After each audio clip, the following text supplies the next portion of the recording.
So the object here is to win.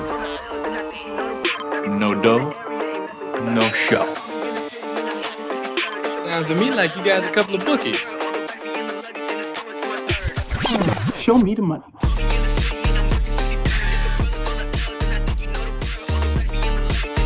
Welcome to Beyond the Odds. I'm Shane, better known as the Arbologist, joined by two of the most notable edge bettors in the community and my boys, Nick and Nick, better known as the Arb Father and Arb Thief. Fellas, how you doing today? Dude, I'm doing great. I'm freaking pumped to be here and I'm excited and, I think this is going to be awesome and hopefully the community loves it. I'm fired up. I share some of the things I've learned in my trainings a couple of days a week, but now we have three of the smartest minds when it comes to edge betting and sharing everything that we've learned on this podcast. So super excited. Hell yeah, I appreciate those kind words, brother. I share the sentiment for all you guys. But definitely before we go any further, and I didn't really break this to you guys earlier, but the Nick dilemma is definitely a problem. So we need to figure that out for the audience. And so I'm going to put you guys on the spot and we need to figure out what you guys want to go by. As much as, Nick's a friggin' great name, we definitely have to do something here. I'm fine with just abbreviating, AF for me probably works. I guess that means I have to go with AT, so that's fine with me too. Okay, keeping it simple. Well, let's go ahead and get the show started. And we're just going to start by talking about our personal journeys to edge betting and sort of a way to connect with you guys and share what we've been through, what brought us to the table and some of our early experiences to our current successes. And I thought we'd do it in a fashion of seniority. And I definitely don't mean by age because I would be absolutely crushing that category. And seniority in the game, we definitely have AF, AT, and then myself. So let's go ahead and yield the floor to AF and let him tell us a little story here. What would you say you do here? Definitely, bro. Appreciate you. And, I'm ready to dive right into it and tell you guys a little bit about, how I got started. So I had been betting forever, ever since I turned 18. I was doing some type of betting in some sort of fashion. My dad was a big sports bettor, whether we were betting on offshores or local bookies and stuff like that, right? But I was never a profitable bettor, just like, most people aren't.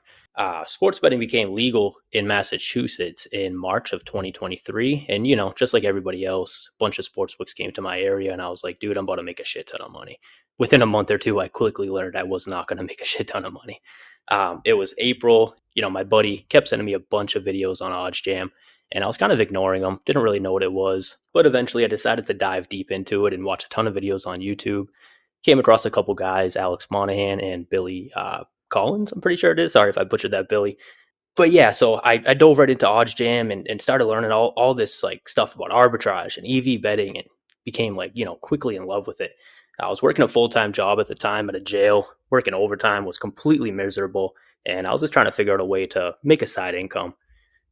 So I had roughly $5,000 at the time and I was like, hey, if I can invest this into arbitrage betting and, even break down and make $1,000 a month, that would be great for me and my family, whether it was spending money, savings, or whatever the case was. So I had a goal. It was $33 a day and I was easily doing it for, 5-6 months. I had doubled up my bankroll. And at that time, it was probably October and I had about $10,000 and I started experiencing limits and I was like, damn, what's next? So I seen some people posting on Twitter about OddsJam Platinum and I really had no clue what that was at the time. So I reached out to some people, started talking to some people, and they're like, oh, yeah, like you get all these offshore books and, you'll get access to live arbitrage betting. Like it's a total game changer. So I'm like, shit, let me check this out. So that's what I did. I downloaded a bunch of offshore books. I got into live arbitrage betting and, completely changed the game. I went from a $10,000 bankroll to being able to make over $10,000 every month since October of 2023. Things were going so good. I eventually started talking to my girl like, hey, like, I don't know, I might have to do this full time and like leave my job. And she's like, what do you mean? Like, that's crazy. And I was like, I literally think like, going to work is costing me money. And, we sat down and, we checked the bank accounts and had a realistic conversation about everything. And, I was able to leave my job in December of 2023. And I've been doing this full time ever since. Yeah, dude, that's wild. I know a lot of people just sort of dream about leaving their job as they get into this. Some of the questions we get are about, can we do this full time? And that's a personal question you got to answer for yourself, and a lot of deep diving to understand the commitment it takes to do something like that. So, dude, pulling the trigger must have been a hell of a scene. Yeah, it definitely wasn't easy, but I freaking fell in love with this. I'm still in love with this, and ultimately it was an easy decision. It was a little nerve wracking at first, right? Like, you still got to pay bills and all that stuff. But, seeing month over month be able to make, 5 figures, and it was just blowing my day job salary out of the water. So, it's a pretty easy choice. Well, AT, tell us a little bit about your journey, my brother. Yeah, so my story is actually a little bit similar to AF. So similar to AF, when I turned 18, I was betting on offshore books as well. Then we got domestic books and started betting on there a bunch. I've always loved gambling. And I'll get a little bit more personal with this. So I was actually in a lot of debt from gambling, and it was honestly ruining my life. And I was on Twitter one day and I was like, I got to figure something out.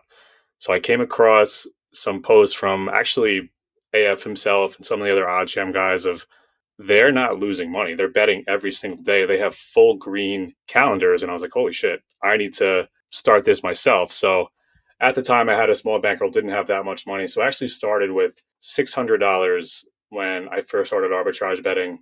And I slowly built up some profit every day, where it was $50 in profit each day, then 75 each day, then 100 each day. And before I knew it, I was making close to $500 per day. In that first month, I think I made maybe $2,000.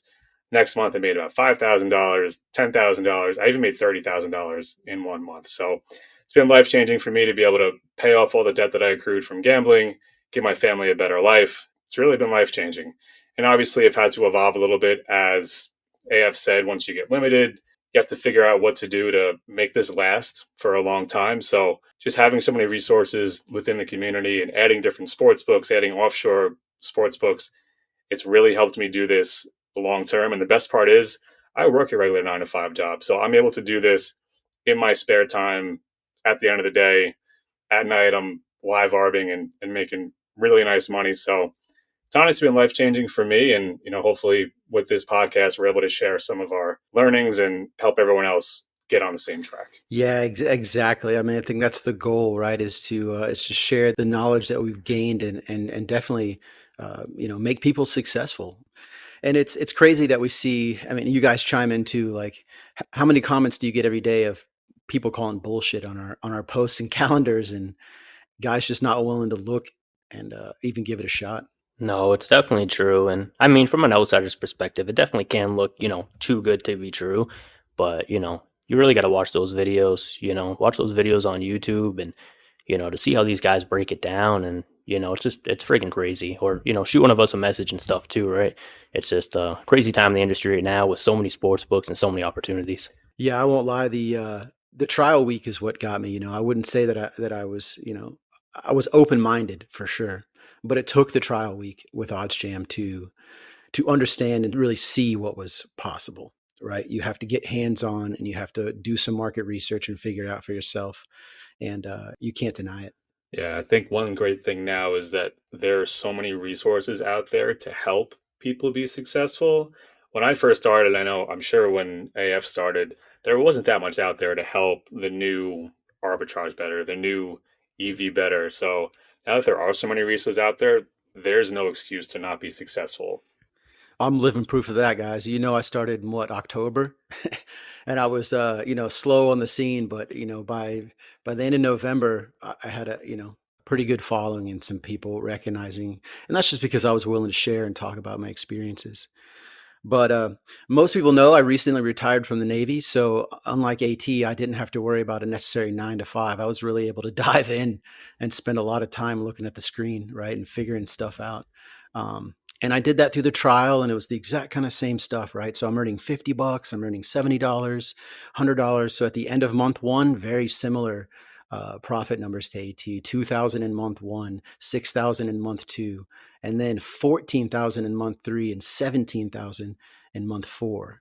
And all that is due to experience and being able to listen to the right people, move to live arbitrage and really dive in, and then being creative with when limits come too, right? So, things like P2s and ways to stay alive in the game, offshores and things like that, are all things that you're going to have to look into for longevity. And I know we'll talk about that a lot in the future, but that's definitely the reason that we're successful long term in that sense. 1,000%, bro. It's definitely an adapt or die type of situation, right? It's so easy those first few weeks or first few months. But a lot of people get discouraged when those limits hit, but there is a green horizon on the other side if you're willing to put in the work and, figure out how to get around those roadblocks the books are going to put on you. Yeah, and so many people give up early on, either getting frustrated with not being able to get the live arbs down or the pregame arbs down, and then getting frustrated once they have limits. And I get it. I get frustrated with that too, but there's so many new sports books out now that allow us to do this long term. So there's never a reason to give up. If you don't like free money, then why wouldn't you keep doing this? That's a good way to put it. And you really got to experience it for yourself. So we promote that, and whatever questions you guys have, email the show and let us know. I am in a rush. Got to make the bookies. All right, guys. The next thing we're going to talk about are books. And the first thing I want to propose to you guys are, in your experience in doing this, what were the quickest books to limit you? I'll give you one right off the bat. And I'll tell you right now, Bet365 did not last 3 weeks for me. Damn, I didn't have a access to Bet365 over here in Massachusetts. I always hear it has tons of value, but like you said, they don't last for shit. One of the fastest ones for me was Fanatics, unfortunately. Again, another great book with like tons of value, but I got clipped pretty soon. Maybe it was a week or two. Yeah, the funny thing with Fanatics, I signed up for them. I was arbing for maybe a week. A lot of live arbs. I was getting a ton of volume down, and they had a VIP host reach out to me because of my action, asking if I wanted to be a VIP. And I was like, oh, they're never going to limit me. I'm a VIP. And within a day, I was limited on Fanatics. So if you last more than a week on there, that's really impressive. That's not the first time I've heard about something post a VIP invitation that limits are quick to follow. We'll have to get some more metrics on that. Yeah, I've had similar experiences, to be honest, especially with DraftKings that happened to me. I got a showcase with them. I was like a 3-week showcase, and I think by the end of the second week, I was clipped. I don't know. I don't really know what happens, but within that, trial period or showcase period, I think they're definitely looking at your account pretty close. So definitely got to be careful on what you're taking there. Yeah, the next DraftKings account that I have, I will not accept any VIP showcase because it has not worked out for me. Well, I went through the showcase, I'll tell you that, and I made a shit ton of money off of it. But I would say about 3 weeks after that showcase, they clipped my second one too. Oh, well, another book that didn't last very long for me was Hard Rock.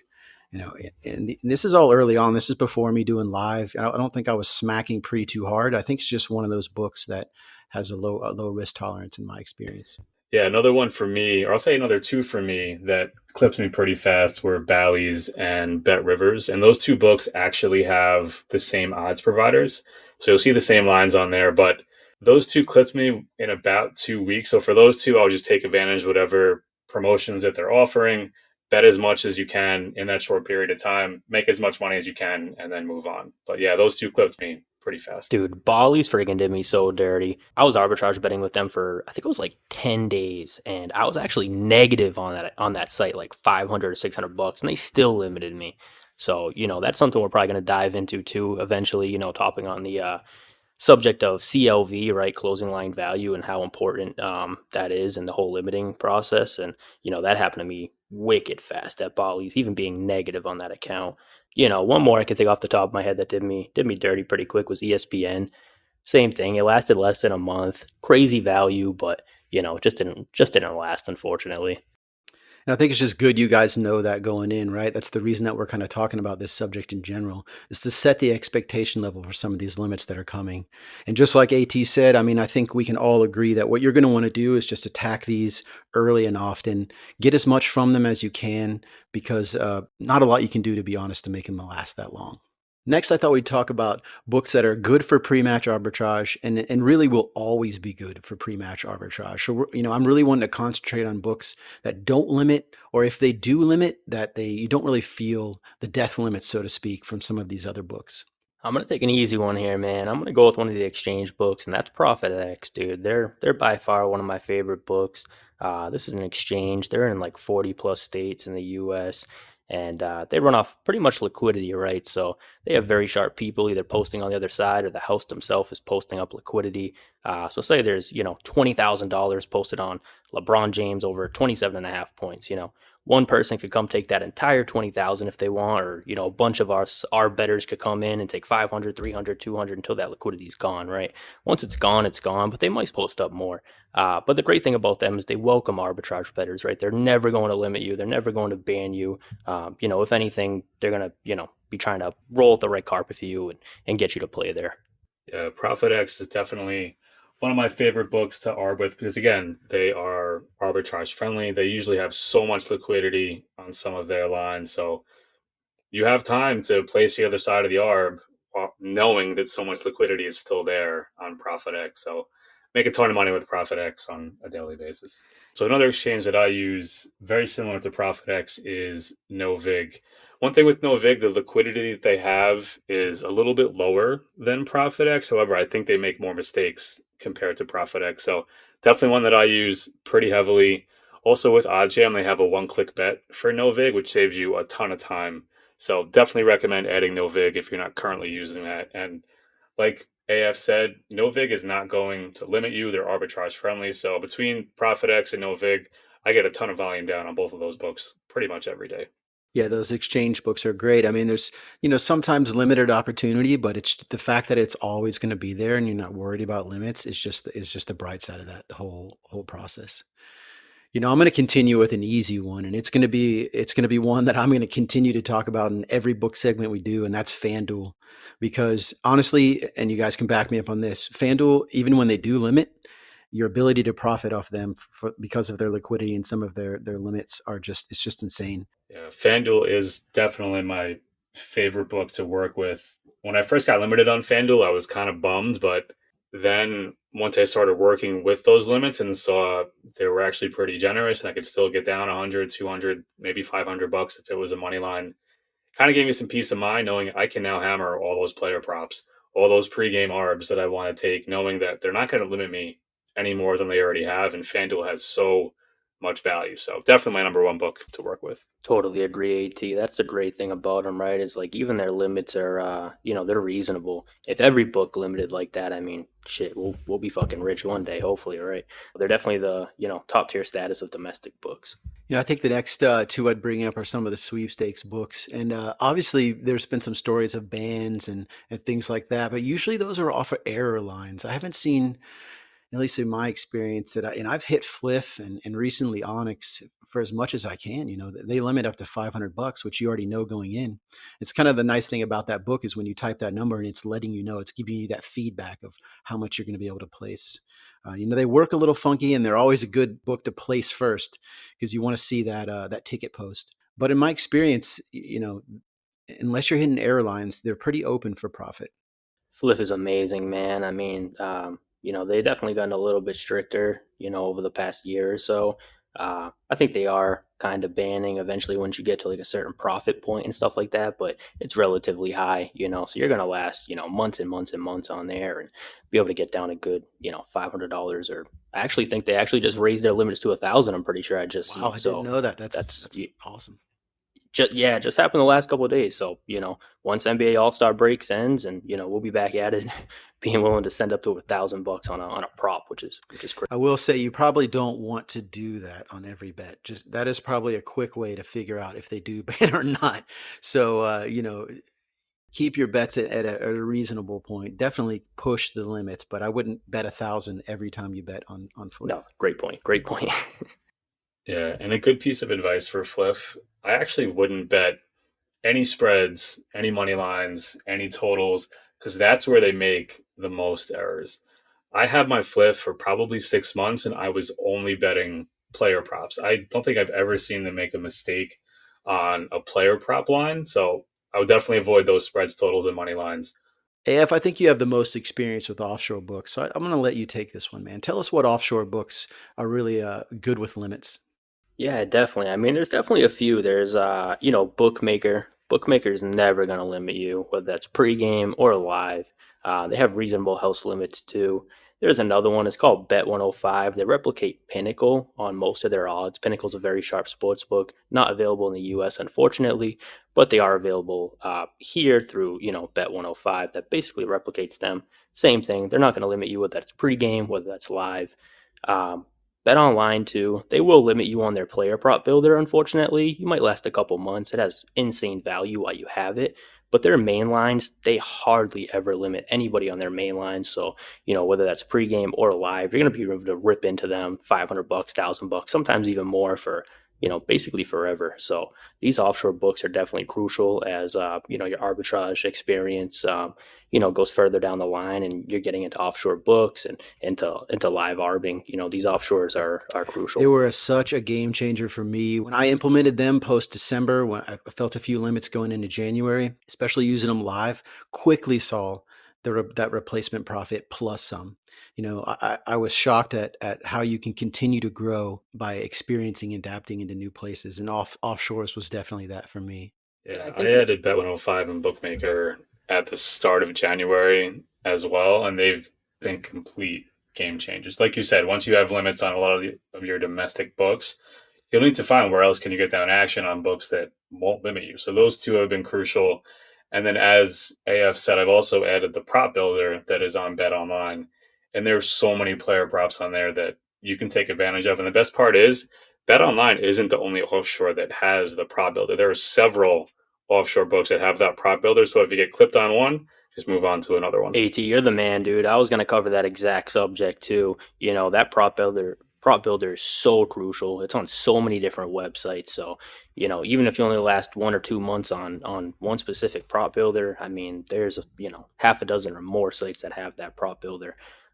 So, definitely that's huge. And, one thing I just want to tell the audience too is don't be scared of a lot of these offshore books, right? Like offshore books might get a bad rap.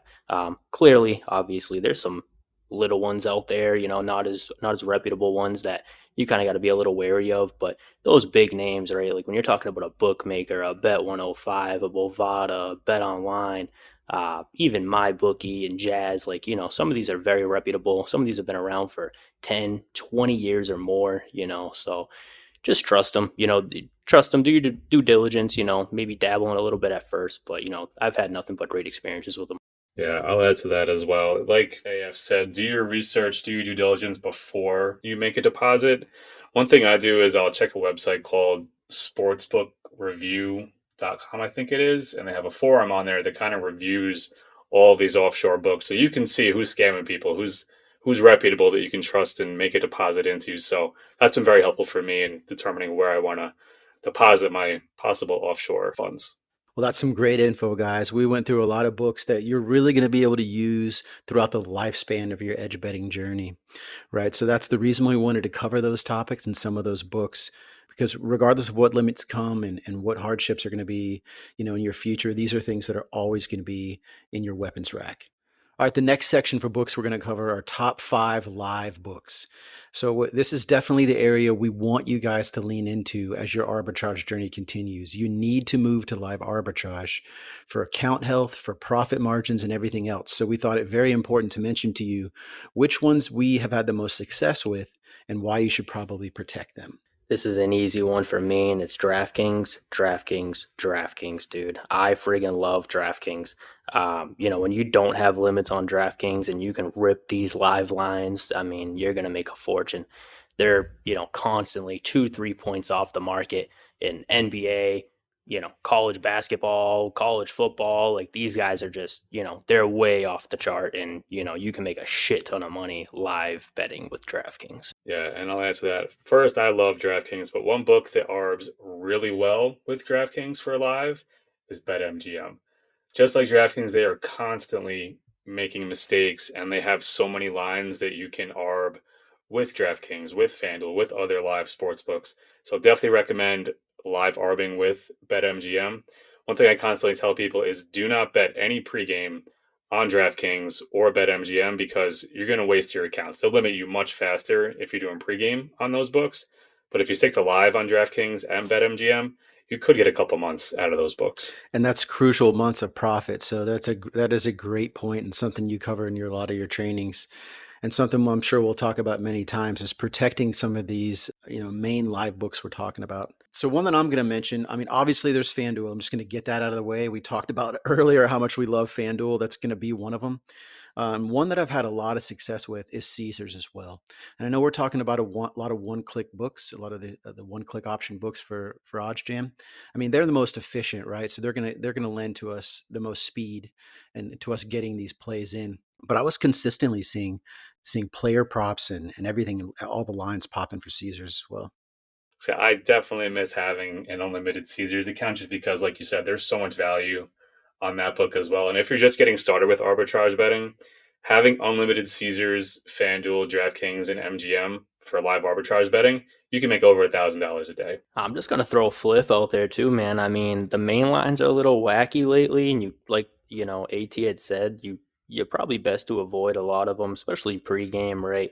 A lot of them are too good to be true, and when they're too good to be true, you're better off just laying off. But dude, when you're live arbing with Fliff, especially on player props in NBA, I mean, they're matching up to the DraftKings, to Caesars, especially to FanDuel left and right, and you're gonna be able to grab 3 to 6% ROI opportunities over and over and over again. I mean, I could just sit there with a filter, FanDuel to Fliff, and easily crush $300-400 a night, and within whatever 1 to 2 hours on a decent NBA slate. Yeah, that's a good point. Like that sweepstake books has definitely shown me some profit too. Talk to me, AF, real quick about your method for using Fliff, because I get a lot of comments, a lot of DMs saying, Fliff's always acting up. It's always funky. I can't trust, placing a bet. So where have you seen the most success, and what is your flow for taking Yeah, care they of it? definitely can be a little funky at times, right? With lines popping up, lines popping off. I mean, you're always better off trying to hit that Fliff side first, right? One, because sometimes it takes a little buffer, maybe 3 to 5 seconds to go through. And then second, too, like you never know if you're going to hit it, and then, it buffers, and then they're going to reject it, or the line gets locked or something like that. So always hit that Fliff side first, in my opinion, especially because it matches up with FanDuel on those NBA player props. And those NBA player props on FanDuel tend to sit for, I mean, dude, sometimes they'll sit for 1, 2, 3 minutes. Like, they're camping up there. So just be safer than sorry, and definitely try to get that Fliff side in first. Yeah, as you go through this experience of live arb, you're gonna get comfortable with which ones you want to hit first and why. And so that's a great point. That's definitely one of them. I'm gonna take some of the low hanging fruit when we get past the one click books, right? That's what the ones we all nailed first, and we know why. But fanatics for sure, live arbitrage, their lines just stay. Like for some reason, in my experience, they don't move fast, which lends to you being able to get the live play in. They'll literally sit there, and you'll be able to log on to the app, go to the search bar, type in the team, type in the player, and that thing's still sitting up there for well over a minute. And in my experience too, just to throw an offshore out there real fast, is Bovada, very similar to Fanatics in a way. I mean, these arbs are going to sit up there for a minute, or sometimes even more live, right?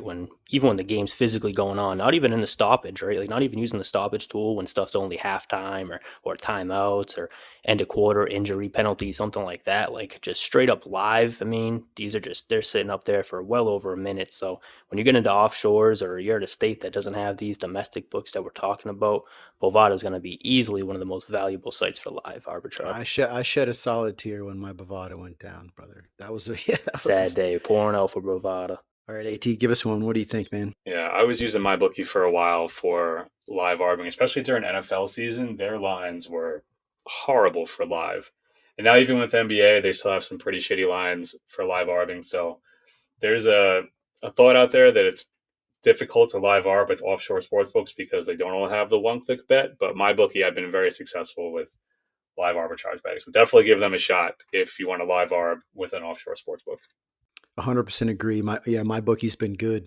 Hockey's one of the faster moving sports in my experience. Sometimes those lines don't always sit, and I've been able to hit hockey on my bookie, which pretty much explains it to me. They're actually pretty good too about like honoring some stuff, right? Like I don't want to call them straight up error lines, but dude, sometimes you'll get some shit that's like a -150 and the entire market's like -320, right? Like it's some crazy arb or crazy EV opportunity, and hardly ever live, at least I've experienced any voids or canceled bets in those situations. Yeah, that's the case for most sportsbook. Like the pregame error lines, those are the ones that you see get voided out most often. But if it's a live line, chances are they don't know it's a live error line. So a lot of those get honored. One of the last ones I'm going to mention, and maybe I'm sort of a standout for this book being so successful for me. Was my Bet Rivers account. So those Canby lines are crazy off, and Bet Rivers can be one of the first ones to limit. That's for sure. We talked about that a little bit earlier, but I must have primed that account right. I must have done something right in the years before I was getting into edge betting, because my Bet Rivers lasted from October, almost all the way through December. And once I moved to live, that book was absolutely smashing it.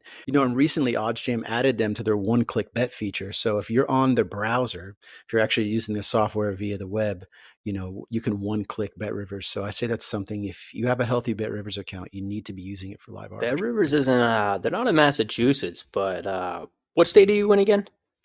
Virginia, brother. Virginia. All right. Yeah. I mean, I don't have the access to them here, but maybe I'll shoot you a message after this and we can work something out, right? I mean, hey, if we can both make money off it, why not? It's a smash play if you got it, if you guys are out there. Yeah.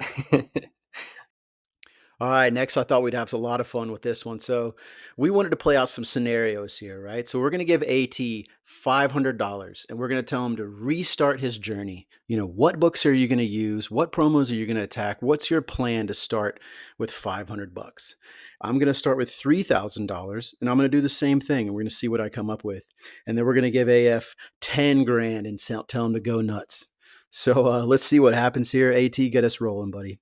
All right, so this should actually be pretty easy for me because I did start with $600. So I'll kind of walk through exactly what I did early on, but also think back to what would I have I done differently if I had a chance to start all over. So one that I think about initially was I would start with Fanatics as one of my sports books. The reason being is that they give you a free $1,000 to start with, and they give you $100 per day that you can convert as a bonus bet. So if you convert that at about 70% every day, you're making a free $70 every day just by converting their promos. That is a great way to build your bankroll. At that point, I'd probably be over $1,000 at this point, and still a pretty small bankroll to work with. And given that it is so small, I would only work with 2 sports books, and I would look for 2 sports books that were great for live arbitrage betting and also had fast payouts. Because if you're arbing with only 2 sports books, a lot of your funds are going to go from one sports book to the other sports book, depending on which side wins, and you'll need to withdraw some of those funds and rebalance as your day goes on. And think about it. If it's a college basketball Saturday, you could be live arbitrage betting the entire day. So you're going to be withdrawing and depositing a lot. 2 that come to mind are DraftKings pays out almost instantly. ESPN Bet pays out almost instantly. BetMGM takes about an hour. So I would start with those books and do live arbitrage betting on my free trial, build up enough bankroll so that I can live arb more in the future, and just continue to grow that bankroll every day. And like I said earlier, I think I made about $2,000 in my first month just from live arbitrage betting with 2 sports books. At the time, it was FanDuel and DraftKings. FanDuel had much faster payouts than they have now.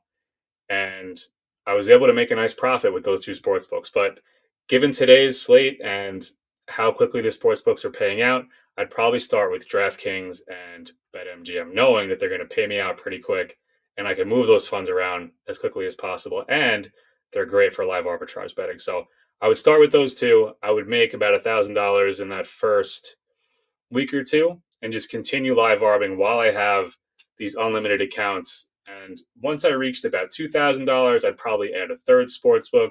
At this point, I'd probably add FanDuel and just continue live arbitrage betting until I built up a big enough bankroll, and even until I got limited maybe. And then you could add some of these other sports books that we talked about earlier, which don't limit you. So I think the goal early on is, if you're working with a really small bankroll, just try to build your bankroll a little bit every day. You'll have more capital to work with. And obviously, the more money that you get down on a daily basis, the more profit you're going to make on a daily basis. So I think that's how I would start if I were to start today with only $500. Yeah, you made some great points, and I followed a lot of that exactly. That's assuming that you're starting with live arbitrage too. So keep that in mind, guys. That his scenario put that forth, and I hope that you're willing to do that and give that a shot. Not everybody wants to jump right into live. Some guys that I recently have helped get started have done that and have had crazy early success. And it's just a way that we've already said, like to prolong your account to build bigger profits. But it is, there is a learning curve to live. But if you start with there, you haven't really seen the other side either. So what do you know? You're just getting used to it. Yeah. So I'm gonna start with the $3,000. And it's a little bit easier for me. Obviously, I have a little bit more capital. So I'm going to start with 3 books. And that's kind of what I would consult with a lot of guys. They'd ask me, how much should I start with? And I'm like, how much do you got? And typically it was pretty normal to settle around that $3,000 mark. So I'm used to talking about this, about 1,000 in each book. And just like AT was saying, you're going to look for books that you can quickly access your winnings from, right? Because you're going to need to balance your books most likely daily, depending on how much of your capital you're getting into play. I'm also going to attack the promos that I can afford. We're all going to say that, right? That should be anybody's first step, is to look at these new account promos, look at which ones that your capital matches and that you can profit the most from. And the low hanging fruit is obviously like the FanDuel and DraftKings, like $200 bonuses. AT mentioned the Fanatic bonus where you can earn over time for the first, 10 days or 12 days or however long it takes you to convert those things. That's all pretty good money. Then you can start and get into some lower things. I think Bet365 now has like a $500 no sweat bet. And to me, like once you've taken care of the promos and those other books, you're going to have, especially with 3K start, you're going to have enough to take care of a no sweat bet at $500, to which you're going to earn 50% ROI. So I think even through just the explanations that I've given, you've probably earned close to $1,000 in extra capital. So let's say within 2 weeks at most, this is beyond the arbitrage plays and beyond whatever plus EV plays you might be making, to where you're up to like 4K now. So you had a good start, and I would recommend that low hanging fruit, that FanDuel, that DraftKings, the Fanatics, the Bet365s, the Caesars. If you can afford to save the big ones, like the MGM in my state has a $1,500 no sweat bet. That takes a lot of capital to take advantage of. Upwards of probably $5,000 to really benefit the most you can from that. If you're able to save it and you're able to attack that big profit margin, then I would suggest to do so. If you need access to a book like MGM that gives quick access to your money, you can scale it down and you can take the profit for what it's worth. But that would be the route that I take. I think I named a lot of good books. You can go any of those routes. Really, it's going to be about, you need to do your own homework and what are the promos like in your state for your books, and know how much you're starting with and attack it that way. Go ahead and calculate, how much are you going to earn in the first week just off those alone. Yeah, I mean, you guys both, hit it right on the head. If I had $10,000 and I'm a brand new arbitrage bettor, I've never did this before, but I have the knowledge of what I know now, right? Obviously the first thing I'm going to do is what you guys said. I'm going to hit those promos. I'm automatically going to, go on Caesars, Bet365, MGM, Fanatics, and get whatever I can off these books. I might make $2,000, the first couple of days. I might not use these books for arbitrage right off the bat, right? If I'm a new bettor and I never did it before, I might start with pregame and I want to save these guys for live, but I'm still going to take those promos, right? But from there, I mean, I'm then going to spread my money out because, you guys gave me the easy one and I got 10K. So I'm going to go, Profit X, Vig, Flip, FanDuel, Onyx. I'm going to venture into some offshores too, right? I'm going to hit Bet Online, MyBookie, Bovada, and I'm going to take all those bonuses too, right? Because offshores have crazy, crazy sign-up bonuses. One thing you obviously want to be wary of when you get on these is they do have a thing called rollover, right? So it's a certain amount of money that you're going to have to wager through in order to cash out and or lose the money that you put on that site. But again, another way to make crazy money when you first get on these offshore books. So I'd start with pregame arbing, maybe for 1, 2, 3 weeks. Unlike myself, right? When I first started, I did pregame for almost 6 months because I didn't know any better, right? There really wasn't too many people like the three of us talking about platinum and live and all this stuff. So I did pregame for almost 6 months. And, I look back and I'm like, damn, that was so much wasted time that I should have been, live arbing, getting my bankroll into the market like Shane talks about, multiple times a day, right? And I wasn't doing that at first. I wasn't even getting my whole bankroll one time a day, just doing pregame. So yeah, I mean, I'd hit promos, I'd get on all these books, I'd start ripping pregame arbs. And then once I'm comfortable, I'm going to jump right into live arbs. And I'm going to hit a lot of these books that these guys talked about. I'm going to go DraftKings, MGM, etc., and just, go full at it until I start experiencing some of these limits. The good thing about some of these books, right, is once you get limits too on an MGM, DraftKings, you're still going to be able to keep going. So that'd mostly be my approach too. And I think something like, little tips and tricks for new guys getting started on arbitrage betting that we didn't talk about that OddsJam has, that I'm pretty sure all of us probably use, right? I know AT talks about it all the time in his trainings, and that's going to be putting on the notifications, right? These notifications are awesome, right? Because, you don't even have to be arbitrage betting at the moment. You could be out grocery shopping, you could be hitting the gym, and you could have set it up to all the books that you have money in, to alert you of any opportunity, say over, 1, 2, 3%, whatever you want to do. And your phone's just going to get spammed, throughout the day while you're doing daily stuff of all these opportunities that you can take. I don't know about you guys, but I don't want to leave the pregame arbitrage feed open the entire day. So like AF said, these notifications for pregame arbitrage opportunities are huge because you don't have to be watching the feed. You can be doing whatever throughout the day. Check your phone when it vibrates. You just made some free money. Yeah, I talked about the amount of time I had being retired, right? Not working that 9 to 5. And I would stare at the screen and hit pre-matches all day, and I would make a shit ton of cash, right? But that that got old real fucking fast.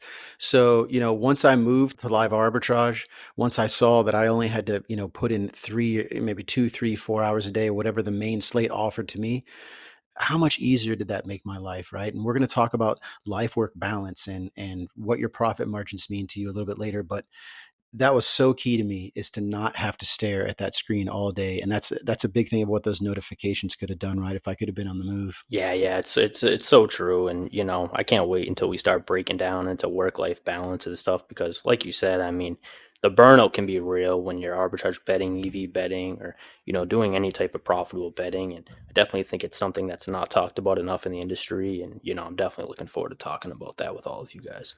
All right, boys, that was a lot of book talk, man. And I don't even think we covered nearly all of it. But so there's going to be a lot more talk in the future on that. I'd buy that for $1. Next, we're going to talk about positive expected value, or plus EV betting. And I can't think of anyone better out of the three of us than to go right to AF. He has the most experience in this court, and I want to hear what he has to say, man. So break down a little bit of EV for us, brother. Absolutely. I mean, I'm not going to dive super deep into this because I think we could spend an entire episode on this subject, in the coming weeks, when we start pumping out a lot more of these podcasts. Like you said, this is called expected value betting. And in a nutshell, that's going to be looking for boosted payouts or discounted prices to the market or sharp books, right?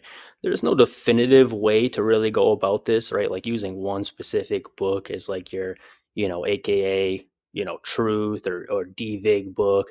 A lot of guys will tell you different things. Personally, for main lines, I trust this site called Pinnacle. They're very sharp. They're not going to limit any pro bettors and stuff like that.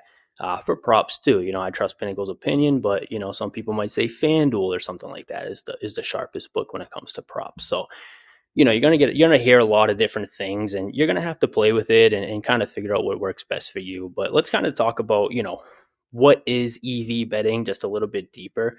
And, like I said, you're looking for boosted payouts or discounts. So same thing when you go to a store, right? Like say you can go to a store and you can buy a product for $160, right? Like say we're looking for, I don't even know what the thing is, a nice jacket, right? A nice winter jacket, $160 at one store one, right? But then you go online, you start price shop, and you see the same exact jacket at a different store that's right across the street, right? And it's $110. Why wouldn't you go to that store across the street and save yourself $50, right? It's the same exact product, right? Same thing when we're betting. Why wouldn't you go take that same exact bet on Sportsbook 2 rather than Sportsbook 1, right? Same thing. You could flip it, right? Let's say we want to sell a product. Say we're going to sell a product, and this guy's willing to pay $110 for your item. Right? When you can go sell it to the next door neighbor at $150. Same thing. Why wouldn't you go sell the same exact product that you have in your hand for $40 more, right? You're going to earn so much more money, right, doing that. Or when you're buying an item, you're going to save so much more money long run by doing that, right? So it's the same exact thing when you're betting. Like your AKA, a lot of people talk about line shopping. That's pretty much what you're doing, but just to like a high extreme. So the thing about EV betting though, right, is it's more like traditional betting where you can win and you can lose, right? It's not arbitrage betting where no matter what happens in the scenario where you're going to profit, right? Arbitrage betting, he goes over or under on his points, you're going to make a profit no matter what. EV betting, you just have one side, right? You just have, say, LeBron James over 27.5 points because you got a great price on that, right? You can still lose that bet, and you're gonna have losing days, you're gonna have losing weeks, you could even have losing months. It's very rare, but it's possible. So that's why volume, right? Volume in EV betting is so important. You want to take as many bets with an edge daily as you can. And when I say volume, I'm not talking about 10 bets, 20 bets. I'm talking about 30, 40, 50 bets a day to get well over 1,000 bets a month, right? This is gonna knock that variance out, right? That negative EV variance, or that positive EV variance, right? It's going to completely take it out the equation 9 times out of 10. And if you're doing EV betting the right way, you're going to profit. Again, there's so much information on this stuff on YouTube, or if you follow Alex Monahan, he's going to cover all this stuff. But a little background or insight on like my exact filters, I guess, right? Like I'm going to kind of give you guys some tips and tricks here on who to use as a sharp, or what odds range to take, or minimum EV percent that I might look at.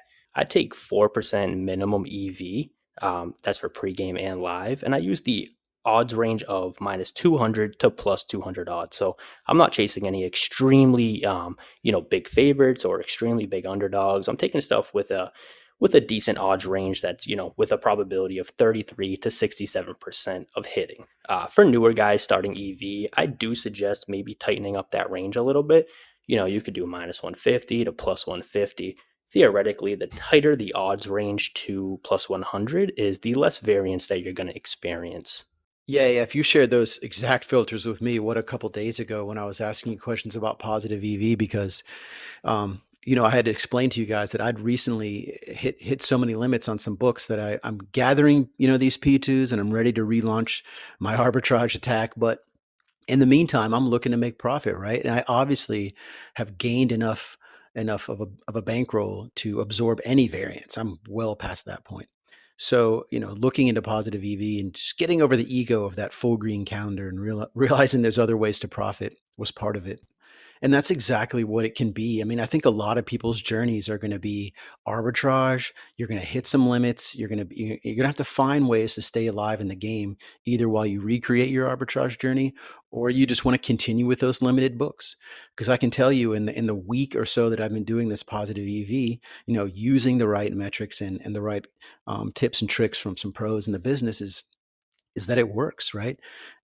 I've yet to experience a negative variance day, but I know it's coming, right? It's just a way to continue to profit when limits come. It's that simple. And if you want to continue on that journey, maybe you're not, into the grind of finding more accounts on these limited accounts. You can still place, especially with live positive expected value, $100, $200 on some of these bets.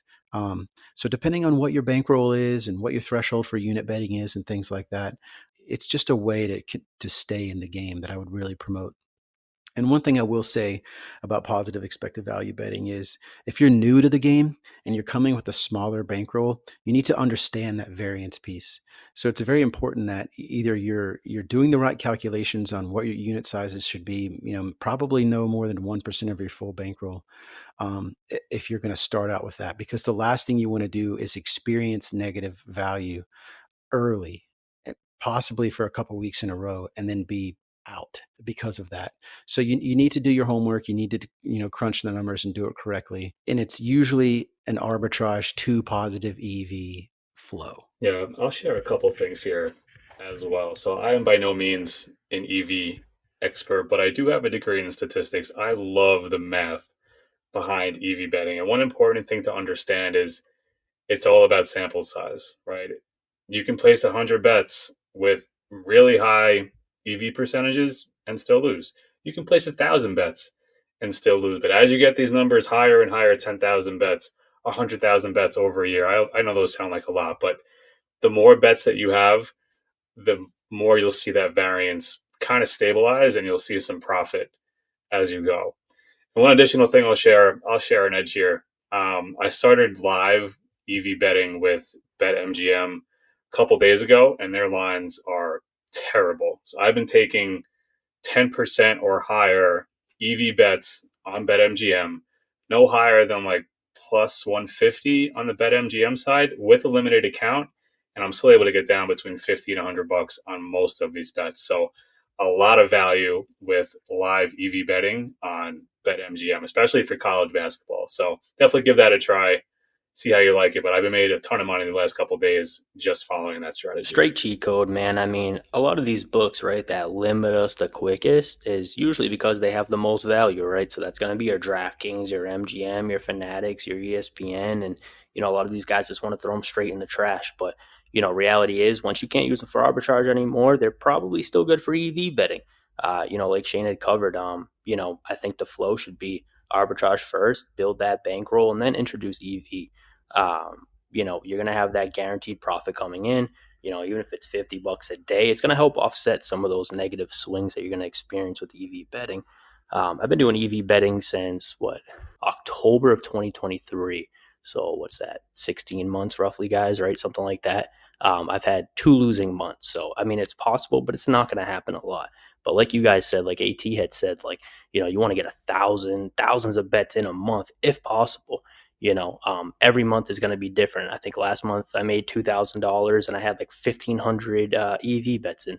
This month I'm up almost $10,000, actually over $10,000 EV betting, and I don't even have 1,000 bets in, right? So it's going to be different every month.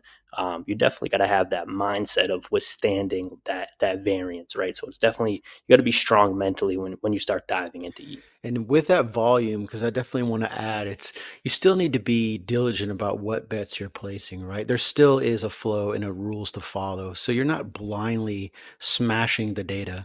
You do have, goals you're trying to hit. He talked about his, AF talked about his filters. Those things are important to lead you in the right direction to place a good EV bet. Totally. And I mean, I highly recommend if you're live EV betting to use that stoppage tool. Again, like we said earlier, that's going to be in timeouts, half times, and end of quarters, right? It's going to give you enough time to even click into the bet and see, hey, I can get this bet at minus 120. Everybody else is at minus 170, right? Like Pinnacle, Bet Online, Bookmaker, all these sharp books for main lines, right? They're all at minus 170. I can get this 50 points cheaper. Like that is huge long run, right? Just by seeing that kind of gives you that confidence, like, hey, shit, even if I lose this bet, whatever, like if I keep taking bets like this, I'm going to make a shitload of money, eventually long run. So that's awesome, being able to just kind of give yourself like that assurance of, what I'm taking is a great bet. Yeah, all good points. Anything we didn't cover, guys, in any of this, whether it's books, whether it's some info about positive EV, if you have questions about our journey in particular, don't hesitate to DM us or send an email directly to the show. Now what the fuck are we supposed to do? Some real pretty shit now, man. Our next, guys, we're going to talk about losing money in edge betting, specifically in arbitrage. We already know how you can lose money in positive EV. You just lose the bet. But in arbitrage, we talk about it being risk-free. And that term, pretty much 99% applies to what we're talking about. But there is the instance or instances where you can take a loss. And we want to explain to you what those are and then sort of how we mitigate loss or risk in that scenario. So I'll get us started off, and it's user error to me is the most common way to find a loss. Whether it's specifically with newer guys that are coming into the game, whether they're not necessarily checking the odds themselves, maybe they're hitting the same line twice on separate books instead of the opposite and equal outcome. They're fat fingering an extra zero, just trying to be real fast, and they move 50 to 500. Things like that can happen. So it's smart that you're diligent. You need to be aware of what you're doing, and go at the pace that makes you comfortable, right? Where you're not making these user errors. So you miss a play, it's not the end of the world, right? You missed a $2 or $3, $5, maybe $10 gain, whatever it is. There's going to be hundreds and hundreds of more of those to come. What would be worse is getting frustrated over making user error. No, great point. I mean, this isn't the exact subject that we're even on, but what you kind of covered was like expectations, right? Too, like you said, it's better to miss an arbitrage opportunity than try to force something, right? I might be getting 20% of the live opportunities that I'm going for, but just being able to keep a level head and being patient for those opportunities to come to me, that's really what matters long run. But on the topic of, making mistakes and stuff like that, or potentially losing money, arbitrage betting, another common thing besides user error is going to be when a sportsbook just locks the line, right? Like, especially in live, who knows what you're betting on, but say it's basketball and, it came out of timeout and someone just dropped a 3-pointer, as soon as the game just restarted up, right? The line locks on you, you hit one side, the other side's frozen. What do you do? Right? Like, you're in full panic. I got $250 on one side. What the hell do I do? It's important to just remain calm and just kind of think like, what steps could I take right now? And then in my opinion, the first thing you want to do is check that sports book that you already locked the bet in on. Can I cash out for all my money? Can I cash out for even a $10 loss? Like, that's nothing at the end of the day, right? Or should I just sit there and wait for that line to come back, right? Like, maybe that opportunity will come back to me and I can actually get an ARB out of it, or I can break dead even, or I can take a $5 to $10 loss. So, I think AT covers this all the time in his trainings that he does, every week. And it's something called camping the line or camping the ARB. And, it's extremely important when you're arbitraging. Yeah, and you mentioned something that I think is really important, and that is if a line does close or you make some kind of mistake, I think the most important thing is don't panic. There are things you can do. Don't rush to cash out your bet right away. Just take a minute, sit on the ARB for a second, see if it comes back on that other sports book that just closed, or see if it's available on another sports book where you can finish the arbitrage bet and still make a profit. So number one, I think, is don't panic. But then after that, there are things you can do. You can cash out your bet. You can try to find the odds on another sports book. You can still bet on the other side and take a small loss. I say this all the time in my trainings. It's better to kind of hedge and take a small loss than let one side ride and possibly lose $300, $400, $500 on one side. So a lot of risk there. We want to minimize risk. And if we're going to lose some money, let's lose as small amount of money as we possibly can. Yeah, we're working to mitigate loss here, right? So exactly right. We want to take the smallest loss we can. And, typically, I would say more often than not, when a line changes or closes, you're looking at a small loss. I mean, you can still make money, and when you camp the line, it can move in your favor. That shit does happen, but let's be honest about it. You're probably looking at this point to mitigate the loss as much as you can. One of the tools I use to do that, because sometimes those live odds you see there in the data, they don't always stay. If the ARB changes, it can disappear altogether. So where do you go to find the other odds, right? The odds tool is a good way to do that, and an easy way to track that, where you can quickly drill into the sport, drill into the game. They have every market there available for you. So if it's a player prop, if it's an alt market, whatever it is, you dial into that and it gives you the live list again. And it's an easy way to look at the market, find the hedge that you need, see the books you have access to, and then attack it. Totally agree. And I mean, one preventative too, right? I guess we could kind of say is like, how do we know which side is going to move first on an arbitrage opportunity, right? We just talked about EV a little while ago. Essentially, every arbitrage opportunity is going to have an EV bet with inside of it. Sometimes even both sides could be EV, right, to the entire market. But usually one side is going to be more EV than the other. You get this as you get a little bit more experienced arbitrage or EV betting, being able to kind of read the odd screen or the the arbitrage screen that's in front of you when you're doing these bets. But if you can determine which side is off market, right, aka the side that's most likely to move first, and get that side locked in, then you're going to be a lot safer, right? You're gonna be able to avoid a lot of these situations where one side is going to move on you. So that's definitely a great tip too, especially for more experienced guys that are open to EV betting anyways, are already EV betting. Like, if I lock in the EV side and the other side changes on me, like, I'm open to a little bit of risk, right? Like, to me, it doesn't really matter, right? But obviously for a new user, right, you obviously want to avoid a lot of one-sided risk. But just know, like, you should always bring up both sides. Make sure that it's still an arbitrage opportunity and the odds match what the arbitrage page said. But definitely try to lock in that EV side a few seconds before. OddsJam tries to do their best, right? And they label the bets 1 and 2, right? It doesn't always like match up that like bet 1 is the side that you should lock in first, aka the EV side, but I'd say about 80% of the time it does. So they definitely do a good job trying to like, make it a little bit easier for users to know which side is the EV side or the side that's going to move first. Yeah, exactly right. And it's just like reps and sets, guys. When you're looking at this data, the more you do, the quicker you're going to digest, and you're going to notice that plus EV side a lot faster than you think. So just keep at it, and it's going to be second nature before you know it. Yeah, and this strategy applies to both pregame and live. If you're hammering the side that is way off from the market, there's a good chance you can finish that arbitrage bet on multiple sportsbooks since that one sportsbook was so far off. So this applies to both pregame and live. We're going to move right into our last topic here, and we really wanted to touch, especially on episode 1, about work. We're going to call it work-life balance with edge betting. It really comes down to determining your profit margin, how much time you're putting in, how it affects your life. Do you have kids? Do you have a 9 to 5? All these things matter. And like AF said earlier, burnout is real. So you want to get to a point where you're balanced in the amount of time you're spending and the amount of money you're earning. When that's sort of in a flow state, you're in a much more likely scenario to continue to profit and continue doing this for the long term. Yeah, man, exactly. I mean, I won't lie, work-life balance for me can be pretty tough sometimes. I've tried to take like the position of being like a role model in the community for arbitrage and EV, and that means getting a ton of messages every day. Like, I'm not kidding, man. I'll get probably 50 plus messages a day. I'm doing my best to keep up with all of them. I'll spend literally 3 to 4 hours in the morning as soon as I wake up, roll over, check X, check Twitter, whatever you want to call it, and I'm getting right to these messages, and I'm doing them on and off until probably noontime, 1 o'clock. Like, obviously in the middle, I'm spending time with my kids, making them breakfast and hanging out with my girl. I might hit the gym, and while I'm on the treadmill, I'm, banging out conversations with guys, trying to do my best to be a help.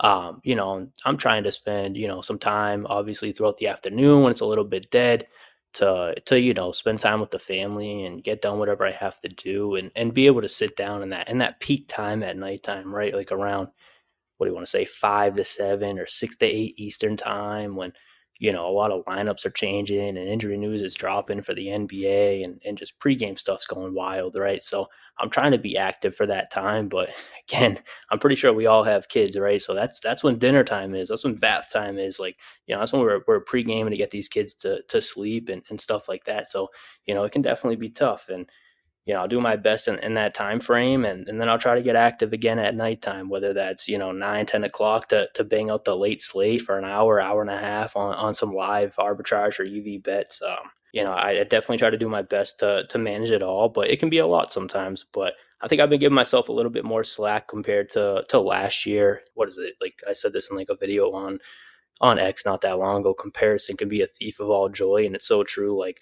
having that FOMO, like, you can't be active, but then you log on Twitter, and you see all these guys posting $100 ARBs or $20, $40, $60, whatever it is, ARBs that they just keep smacking over and over, and you're busy at the moment, you can't be doing that. So FOMO can be real, but you just got to stay in your own lane, and that's what I'm trying to do right now, and still churn a good profit every month, but find that balance with my family and being a profitable bettor. Yeah, and you said that really well. And I think one thing to think about is that if you miss a day of arbitrage betting, if you miss the busy slate from 5 to 7 p.m. for pregame or 8 to 10 for live, it's okay. Like, the ARBs aren't going anywhere. They'll be here tomorrow. They'll be here the next day. You can arbitrage bet every day of your life as long as there are games going on. So I think it's important to prioritize your own mental health. Like, all three of us have said, burnout is real.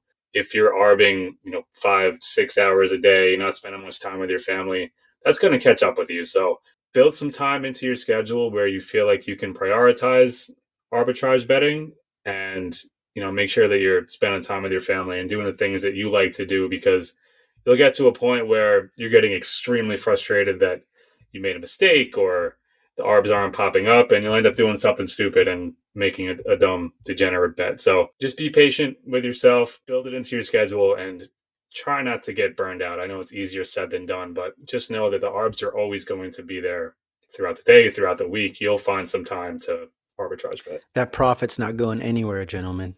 It's going to be there for as long as this game exists, and that's going to be forever as far as we can see. So yeah, these are all great points and things that we really want to push out to the community so we all stay balanced. And it was said by both of you guys, it's, moving to live arbitrage gives you that opportunity to experience that main slate where those higher opportunities, higher profit margins exist. To me, it was a huge way to create that work-life balance for me, right? I didn't have to stare at pre-match arbitrage all day. I could feel comfortable missing almost all of it, like barely give a shit, because I knew the 8 to 10 or the 8 to 11 slate was going to crush, right? And I was going to meet the profit margins that made me happy, no problem, which opened up the entire rest of my day. Yep, it's so true. And then, vice versa too. It's like, you can't live arbitrage that night because, you have dinner plans at 8 o'clock, but you can sit down for an hour and a half on and off throughout the day or the late afternoon and bang out $100 or $200 profit on those pregame arbs. So, being able to have that those options, whether you're gonna do pregame, live, both at night, Yeah, adaptability, boys. It's all about that. It's going to come, the things we covered today when we talked about, catching limits and experiencing, moving to positive expected value for a little bit, and whether you get your ARB game back up and running, all these options, moving to offshore books,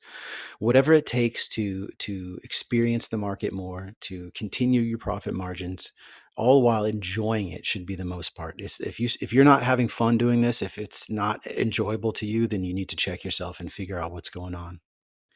But we want to end on a positive note, boys, and saying it's been a pleasure spending this time with you. Please send your questions. Please send any stories of success or failure or anything that you want to beyondtheoddscast@gmail.com. And we'll do our best to get those included in the show. Your interaction with us is going to be a big part of our success. So, boys, what do you say? Thanks for joining us today. This was amazing, man. I freaking love doing this with you guys. I respect both of you guys, and I think this is going to be great for all of us and the whole community of arbitrage and EV bettors as a whole. There's some amazing podcasts out there that a lot of sharp bettors do, but I don't think there's an arbitrage podcast out there, right? So I think we hit our niche, and we're going to stay in it, and hopefully this is something amazing that everybody can enjoy long term. And we've talked about things we want to include in the podcast going forward. So we'll have segments every week that kind of highlight certain things that we want to talk about, and we'll be sharing different edges and different strategies that we take for all of our betting. So stay tuned for more information in the future. And, we definitely love sharing information with all of you and helping you all become really profitable bettors. Hell yeah, boys. That topic on limits, don't you stress. It's coming next week. We promise. We promise it is. So stand by, boys. Thanks.